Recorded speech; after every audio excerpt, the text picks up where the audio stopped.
Acute kidney injury in patients with cancer.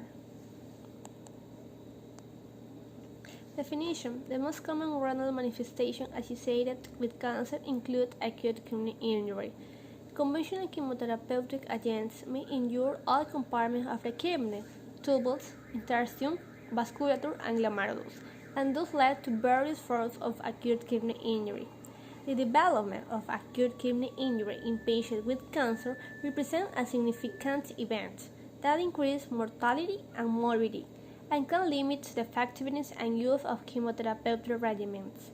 But what is acute kidney injury and how is prevented? Let's see the next video.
Application in medicine.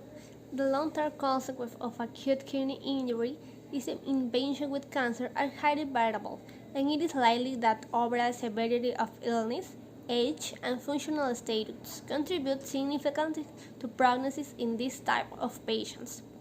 Patients with hematological malignancies, including leukemia, lymphoma, and multiple myeloma, are at the highest risk for acute kidney injury development in most serious cases.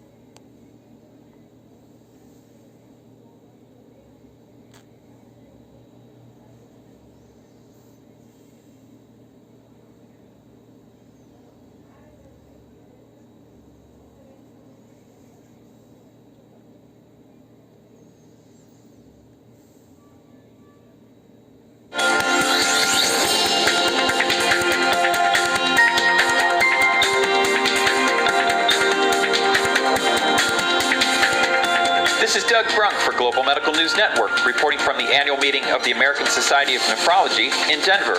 In what is believed to be the first study of its kind, researchers from MD Anderson Cancer Center evaluated the incidence, risk factors, and outcomes of acute kidney injury in cancer patients.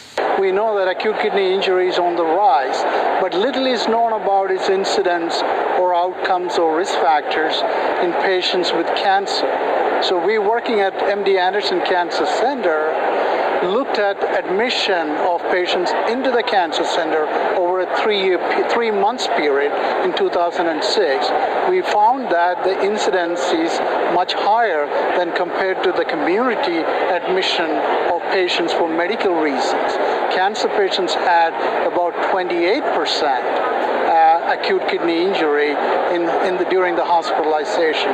That included 14% who had when they were coming into the hospital, and 14% who developed acute kidney injury while in the hospital.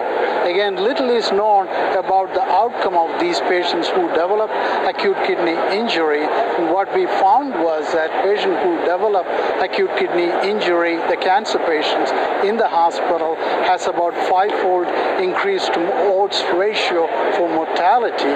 They're all 3 times more likely to stay in the hospital as well. And there are certain key risk factors were identified, such as the presence of sepsis, the utilization of antibiotics, the presence of hyperglycemia. So all these are indicating us that we may be able to look at these things more closely, maybe proactive in identifying these risk factors, and to see whether we can reduce the likelihood of developing acute renal failure in the cancer patients admitted in the hospital. The hope is that doing so, we may be able to reduce the higher mortality associated with acute kidney failure.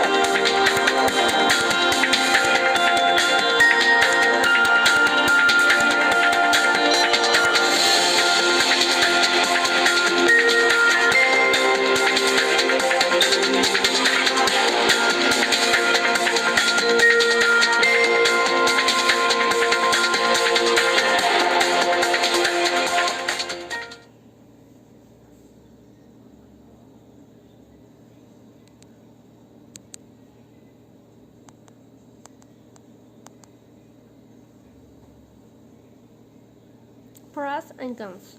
Pros: various diagnostic methods, better results in rapid diagnosis. Cons: increased mortality, especially for those with higher acute kidney injury stage, increase the length of hospital stay, a lower rate of complete cancer remission, and no effective therapy for acute kidney injury exists.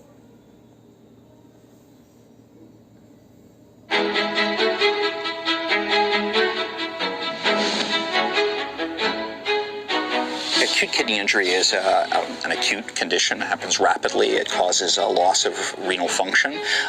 It affects millions of Americans, more than 1 million Americans a year.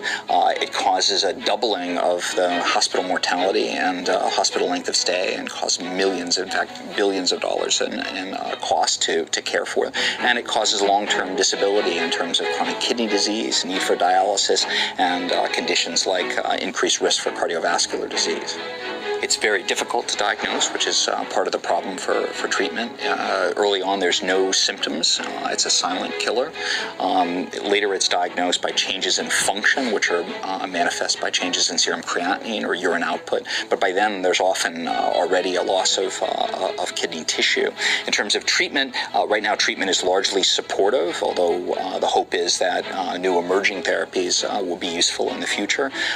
Supportive therapy, though, is important because there are the two most common causes of acute kidney injury are sepsis and nephrotoxic medications, and we could do something about both of those. We can identify sepsis and treat it with antibiotics and source control, and we can identify nephrotoxic medications and discontinue those or choose better alternatives. The Center for Critical Care Nephrology here in Pittsburgh is devoted toward bringing together scientists and clinicians from a wide range of disciplines to address this problem of acute kidney injury and related conditions. But acute kidney injury in particular is such a difficult problem that really requires a multifaceted approach. Some of our major accomplishments have been to actually initiate in the hospital system an alert for acute kidney injury. It's in the medical record system. It goes back and finds baseline serum creatinine, which is a measure of renal function, and looks at the change between that measure and a current measure, and tells people that that change has occurred, and gives them sort of a leg up in terms of noticing that this is a problem. Our scientists have led the field in terms of developing studies which have demonstrated the validity of a new biomarker panel for detection of acute kidney injury, a risk assessment of acute kidney injury, which recently FDA approved. So I think the most important thing physicians need to understand, and when I say physicians, I mean not just nephrologists and intensivists, but physicians in different disciplines. Much of acute kidney injury is first seen by family practitioners and emergency room doctors, orthopedic surgeons, and so by the time intensive care doctors and nephrologists see them, it's often too late. So I think it's very important for physicians to understand that this is a common problem, that it causes severe long-term disability as well as short-term illness and death.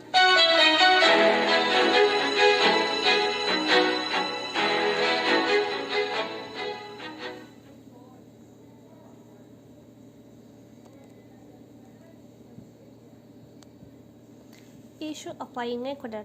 It is necessary to know about a specific risk factor, modification of risk, and careful attention to rapid acute kidney injury diagnosis are critical for improved outcomes and the lifestyle in Ecuadorian patients with acute kidney injury.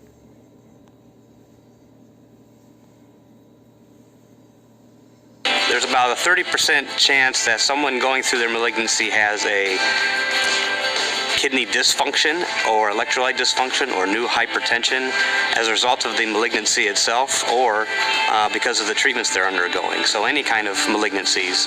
So the fortunate thing about kidney function is we can survive pretty readily with only just 10 to 15% of our kidney function.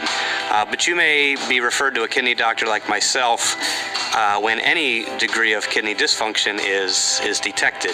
And so therefore, most patients will not have any symptoms related to their kidney injury or any of these manifestations. So our job is to detect that early indications of kidney injury and make sure that any of the progress or any of the tests that come down the pike after the fact do not add any further injury to the kidney. So we can kind of reassess those risks and go forward safely.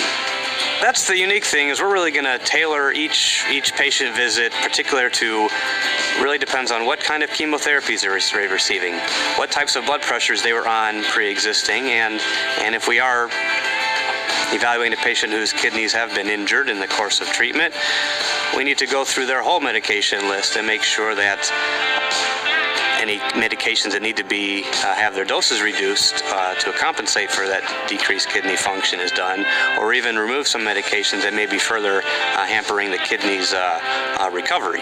If they do have what we call chronic kidney disease or any decrease in their kidney function post-treatment, it's probably a good idea for them to continue to follow a kidney doctor like me maybe a couple times a year, just to make sure that everything is maintained and stable.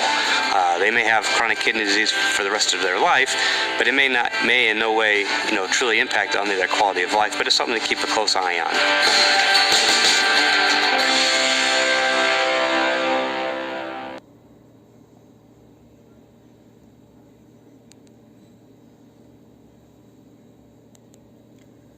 Conclusion. To sum up, knowledge of a specific risk factor, modification of risk, and careful attention to rapid acute diagnostics are critical for improving outcomes. In the actually, prevention and treatment of acute kidney injury include pretreatment chemotherapy to reduce the tumor burden and steroids, but there are not always favorable results.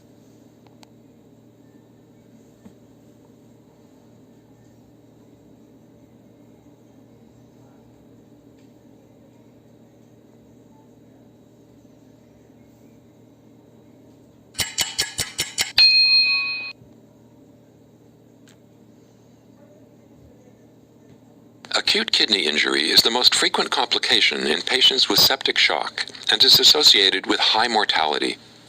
Patients with life-threatening complications from acute kidney injury typically undergo renal replacement therapy on an urgent basis. However, in critically ill patients without life-threatening complications, the optimal time for initiating renal replacement therapy remains controversial. In this randomized controlled trial, 488 patients with early-stage septic shock and severe acute kidney injury were assigned to undergo renal replacement therapy either early, within 12 hours after the onset of acute kidney injury, or after a delay of 48 hours. Acute kidney injury was defined by the failure stage of the Rifle classification, which includes oliguria, anuria, or a tripling of the baseline serum creatinine level.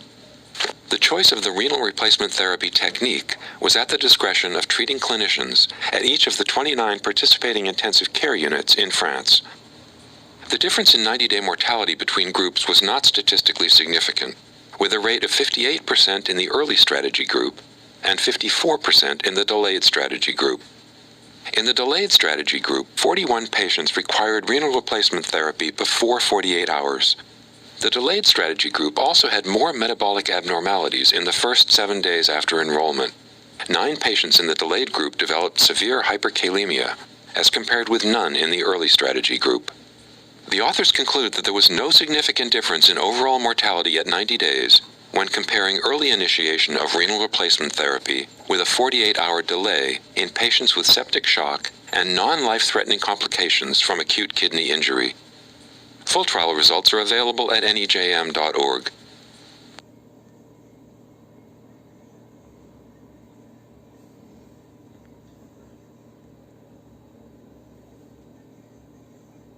That's it. Thank you for your attention.